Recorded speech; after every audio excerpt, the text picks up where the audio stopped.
funny offices, and you played a gig here yesterday. That's correct. The place was packed, I heard. It was.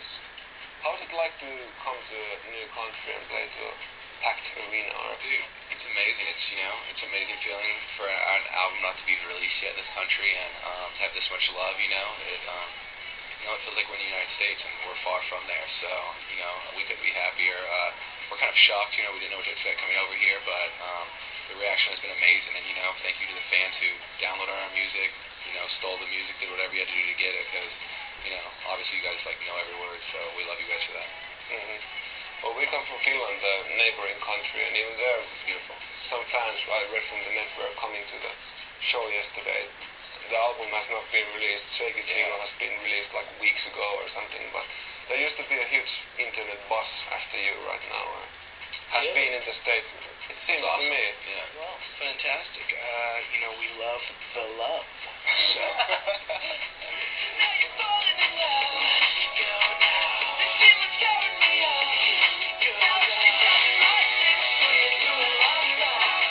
Played a gig yesterday, and now you've been doing interviews all day, and tomorrow you move to Australia. It does not feel hectic, over hectic to you. It is a hectic schedule, it's kind of it's a different lifestyle that we're all still getting used to, and but I think we're all just happy to be doing what we love, and that's music. It could be a lot different. These guys could still be working in an office every day, and me and Mason could still be at the mall, him selling pretzels and me selling shoes. So I think what we're doing now beats any of that. The lifestyle is very, very hard though, but it's just something you have to get used to over time, and I think we're coping with it very well.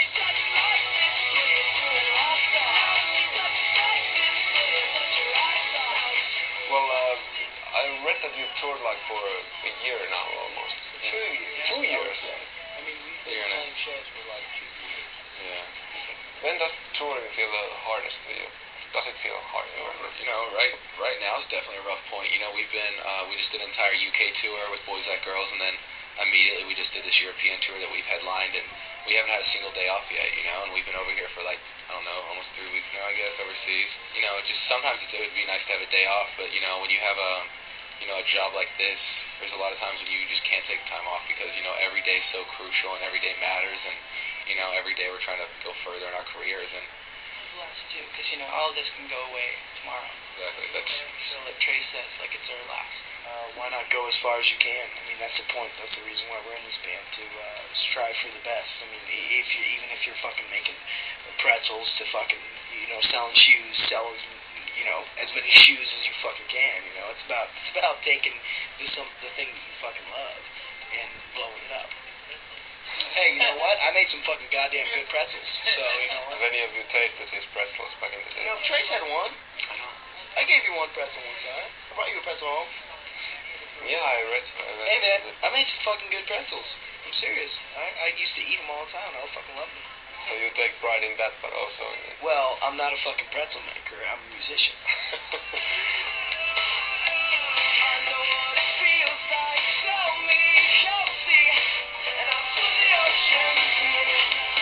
So there's no diva ethics in your band.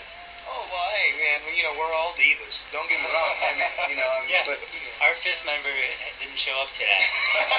The bassist.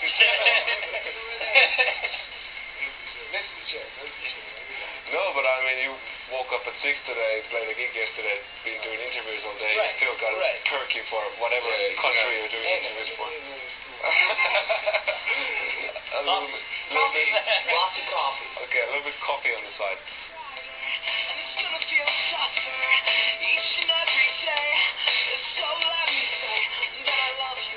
So I read that you, Mason and Trace met through your mothers because they kind of realized that you two should hook up, so they kind of they knew somehow. Yeah, it was just, I don't think it was more that like, our son should be start a band and become celebrities. It wasn't like that. It was like, my son's, new here trying to make friends, and so is mine. Let's get them together. And, it was just totally to have a friend, I guess. And, it turned into something way more. Within the first few hours of me and Mason hanging out at his house, we had created a song, and, it was actually really good. And then after that, we became best friends, and we were making a lot more songs together, and it just continued.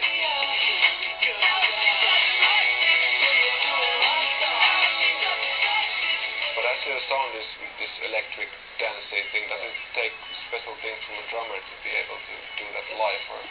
You know, a lot of rock. Takes a guy like Blake. He's the drummer. Right. Blake, it's perfect because the way he programs his drums is the way I play.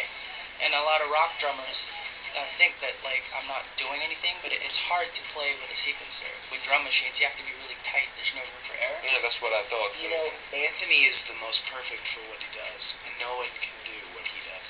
I like you, Anthony. That's why my boy. Let's go back to the beginning. You said you were just jamming when you met, kind of, let's hang out and jam. Yeah, it wasn't even jam, it was just, songwriting. Like, we didn't even, when we started this, we didn't even know what instruments we were going to play.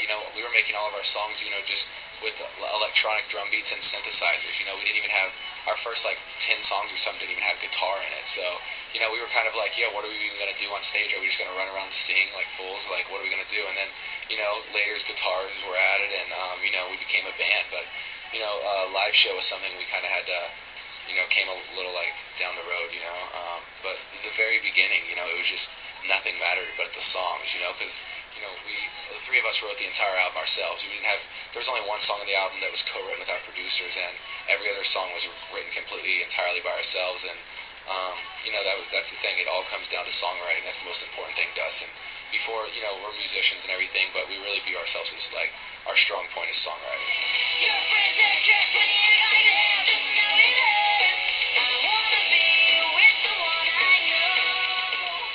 Trace, I wanted to ask about, you have a musical family, obviously father Peter Ray Cyrus and sister Miley Cyrus, but is it a musical environment to grow in? Did your family encourage you to make music always? Or?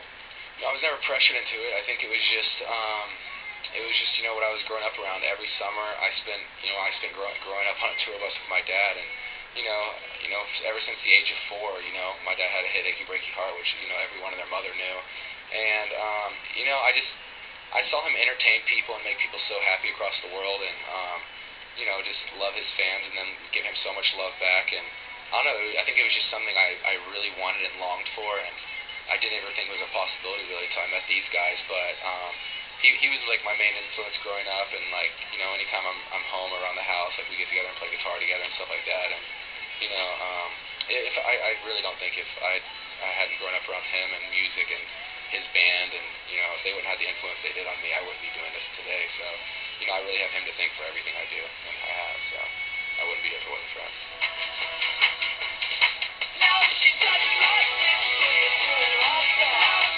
When you go to the UK, do you call it the underground station? Yeah. Actually, our fan club is called the Underground. Oh, okay, so you took it from there. One last thing I have to ask is you have a bit of an age difference here. Do Blake and Anthony get you beer when you're on tour or something? Absolutely not, unless we're in the overseas where we can drink. When you can do it yourself from the bar. Thank you for this. I hope you all the good things, and I hope your tour ends in Finland someday when you... I'm sure we will, for sure. Thank you, man. Thank you very much. Thank you.